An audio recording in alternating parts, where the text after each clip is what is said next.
We'll continue the previous topic. The second is social environment.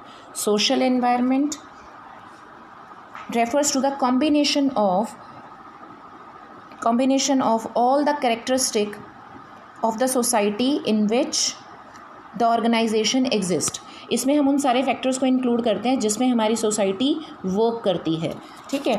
Social environment, हमारा environment में traditions, इसके main elements क्या क्या हैं? ट्रेडिशंस हैं, वैल्यूज़ हैं, सोशल ट्रेंड्स हैं. Traditions, we have to follow the traditions like Diwali है, ईद है, क्रिसमस, गुरु पर्व के अकॉर्डिंग हमें अपने प्रोडक्ट को मैन्युफैक्चर करना चाहिए. वैल्यूज़, हमारी सोसाइटीज़ की में अवेलेबल मॉरल वैल्यूज़ क्या हैं, उन मॉरल वैल्यूज़ को देखकर भी हमें अपने बिजनेस को एक्सपेंड करना चाहिए और मैन्युफैक्चरिंग करनी चाहिए. उनके अंदर आता है freedom, social justice, equality. Social trends, it refers to the general change or development in the society such as health and fitness trend among the urban dwellers. इसमें जो हमारी सोसाइटी के बीच में ट्रेंड चल रहा है आजकल, आपने देखा है हेल्थ एंड फिटनेस का ट्रेंड बहुत ज़्यादा है, तो हमें उन सब चीज़ों को देखते हुए भी अपने बिजनेस को फ्लरिश करना चाहिए. ठीक है. The impact of social environment on business, हमारा सोशल एनवायरनमेंट का हमारे बिजनेस के ऊपर क्या इफेक्ट पड़ता है. आपने देखा होगा, सपोज़ आपके जो बिजनेस यूनिट है, सोशल एनवायरनमेंट को अगर वो फॉलो नहीं करती, तो उसके अकॉर्डिंग काम नहीं करती, तो वेरी सून आपका बिजनेस जो है वो मार्केट से ऑब्सोलीट हो जाएगा. क्या क्या है इसमें? Large number of festivals in India provides opportunities for various business. जैसे अभी हमने पढ़ा दिवाली है, अगर आप गारमेंट्स मैन्युफैक्चरिंग करते हैं तो आपको फेस्टिवल्स के अकॉर्डिंग गारमेंट्स मैन्युफैक्चर करने चाहिए. Individual freedom is a value which creates freedom of choice in the market. हमारी कंट्री डेमोक्रेटिक कंट्री है, इसमें फुल फ्रीडम है इंडिविजुअल को, तो हमें उसके अकॉर्डिंग भी freedom of choice in the market में चॉइस का फ्रीडम ज़रूर होना चाहिए कस्टमर के लिए. ठीक है. Social justice is a value which creates the social responsibility of business. Social justice, हमें समाज में सोशल जस्टिस को भी फॉलो करना चाहिए. सारे सेक्शंस के साथ इक्वालिटी से हमें अपने प्रोडक्ट को, ये नहीं कि हम सिर्फ हायर सेक्शंस के लिए ही मैन्युफैक्चरिंग कर रहे हैं, हमें अपनी कंट्री का, अपने सोशल सिनेरियो को देखते हुए हर तरह के सेक्शन के लिए मैन्युफैक्चरिंग करनी चाहिए. Equality is a value which emphasise that enterprise must give equal remuneration to male and female. Equality की बात भी हमने की. इक्वालिटी का मतलब है कि हमारी ऑर्गेनाइजेशन में मेल और फीमेल वर्क कर रहे हैं तो हमें इक्वल रेम्यूनरेशन देना चाहिए if they are doing the same work.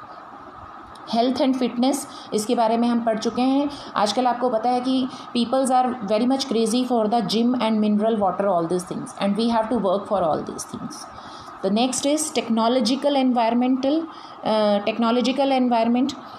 It refers to innovations. Technological, आपने देखा है हमारी टेक्नोलॉजी में एवरी डे इनोवेशंस आ रही हैं, हर रोज़ हमें कुछ नया देखने को मिल रहा है. ठीक है. And we have to adopt this thing also because this technological environment affects our business a lot. If we will not upgrade ourselves according to technological upgradation, we will out of the market very soon. ठीक है. Major elements क्या हैं? Discovering new ideas and new ways of producing the goods and services. Discovering new methods how to produce the goods in a different way. Impacts क्या हैं? With the advent of television in the market, the cinema with the radio industry were adversely affected. आपने देखा होगा television के आने के बाद हमारा सिनेमा और रेडियो इंडस्ट्री पूरी तरह से ठप हो गई.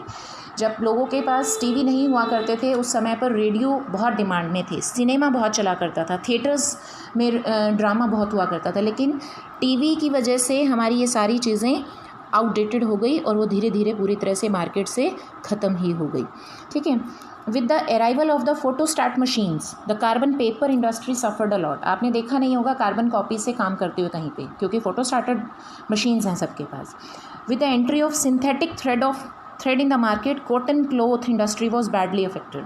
सिंथेटिक कपड़ा आने की वजह से कॉटन इंडस्ट्री को बहुत लॉस हुआ. ये टेक्नोलॉजिकल अपग्रेडेशन भी हैं.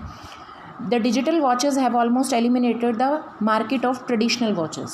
इसके बारे में बताने की बहुत ज़रूरत नहीं है, आप लोग बहुत ज़्यादा समझते हैं इस पॉइंट को. The next is political environment. Political environment consists of political condition such as general stability and peace in the country and attitude of the government. Political environment पे अभी हमने पढ़ा था जब इकोनॉमिक एनवायरनमेंट में, उसमें भी ये पॉइंट कहीं ना कहीं आकर क्लियर हुआ था कि जब हमारी गवर्नमेंट का एटीट्यूड है हमारी इंडस्ट्रीज़ के लिए, वो हमारा पॉलिटिकल एनवायरनमेंट के अंदर भी आता है। जैसे कि आपने सुना था कांग्रेस की सरकार जो है वो हमेशा एग्रीकल्चर को प्रमोट करती रही है, लेकिन बीजेपी की गवर्नमेंट जो है वो इंडस्ट्रीज़ की डेवलपमेंट और ग्रोथ के लिए वर्क करती है। तो ये पॉलिटिकल एनवायरनमेंट क्रिएट करता है, क्योंकि हर गवर्नमेंट का अपना एटीट्यूड होता है बिजनेस की डेवलपमेंट के लिए। ठीक है, देन एलिमेंट्स क्या हैं? Political stability in the country होनी चाहिए। नई गवर्नमेंट बार बार अगर चेंज होगी, नई पॉलिसीज़ आएंगी तो वो हमारा बिजनेस की ग्रोथ पर अफेक्ट करेगा। पीस होना चाहिए, वॉर की कंडीशंस नहीं होनी चाहिए। Attitude of the government towards business, business के टुवर्ड्स गवर्नमेंट का एटीट्यूड क्या है? स्ट्रिक्ट है या लिबरल है, या प्रमोट करने का है बिजनेस को। Types of government, single party government या multi party government. Single party government है तो it is good for the business, multi party government है तो वो इंडस्ट्रीज़ के वेलफेयर के लिए चीज़ नहीं होती।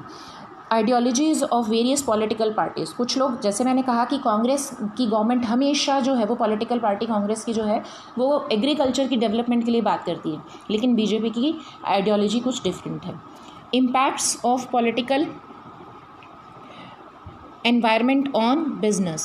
In 1977, the Janata government adopted a stringent attitude towards the multinational company. As a result of this attitude, the multinational companies like IBM and Coca-Cola had to ignore India.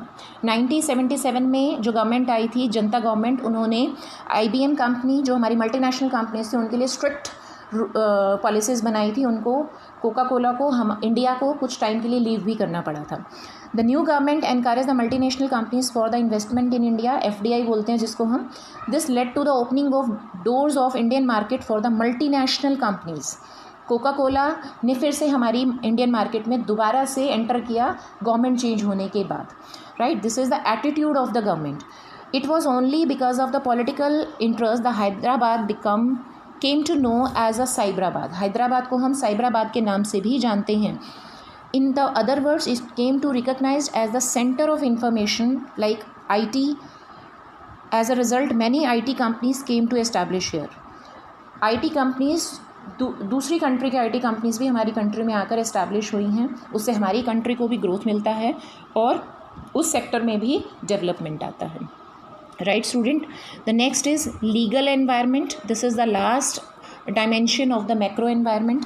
Legal environment refers to the sum of all the acts passed by the government, judgment of the courts and the decisions rendered by the various commission and agencies in the country. Legal environment के under उन सारी acts को हम add करते हैं जो government ने लगाए हैं। जैसे अभी मैंने कहा कंपनीज एक्ट 2013, ऐसे बहुत सारे एक्ट हैं जो हम आगे आने वाले चैप्टर्स में स्टडी करने वाले हैं। उन एक्ट्स और उन डिसीजंस का हमारे बिजनेस पर बहुत ज़्यादा अफेक्ट पड़ता है। वो decision local level, state level, central level पर भी हो सकते हैं अलग अलग। ठीक है, एलिमेंट्स क्या हैं इसके? द एक्ट्स और legislation passed by the government, जो गवर्नमेंट ने लेजिस्लेशन या एक्ट पास किए हैं। The decision taken by various committees और कमीशंस और एजेंसीज, कमीशंस और एजेंसीज ने जो डिसीजन लिए इंडस्ट्रीज़ के लिए वो भी। The judgment of court, court का जजमेंट क्या आया है वो भी। इम्पैक्ट्स क्या हैं? By removing control on the capital market, a huge amount of capital was collected by the issuing new issues in the primary market. कई बार गवर्नमेंट अपना कंट्रोल रखती है जिसकी वजह से कंपनियां या इंडस्ट्रीज़ जो है वो लोगों से फंड्स इकट्ठे नहीं कर सकते इन फॉर्म ऑफ शेयर्स। तो अगर वो अपना कंट्रोल हटा दें तो कंपनीज जनता से इन फॉर्म ऑफ शेयर्स नए इशूज़ करके, नए शेयर्स को लॉन्च करके मार्केट से पैसा इकट्ठा कर सकते हैं। With introduction of relaxation in foreign direct investment and foreign exchange, many multinational companies enter the Indian market. FDI या फॉरेन एक्सचेंज अगर रिलैक्स्ड होगा, लिबरल पॉलिसीज़ होंगी गवर्नमेंट की, तो वो मल्टीनेशनल कंपनीज हमारी इंडियन मार्केट में आएंगी। Consequently there has been a tremendous increase in the foreign exchange reserve in the country. इससे कंट्री का भी बेनिफिट होगा और फर्म्स के लिए भी बेनिफिट होगा। Students, all this dimensions are covered under macro environment. Enough for the day, students. We will discuss some more points of this chapter in the next video. Bye bye, students.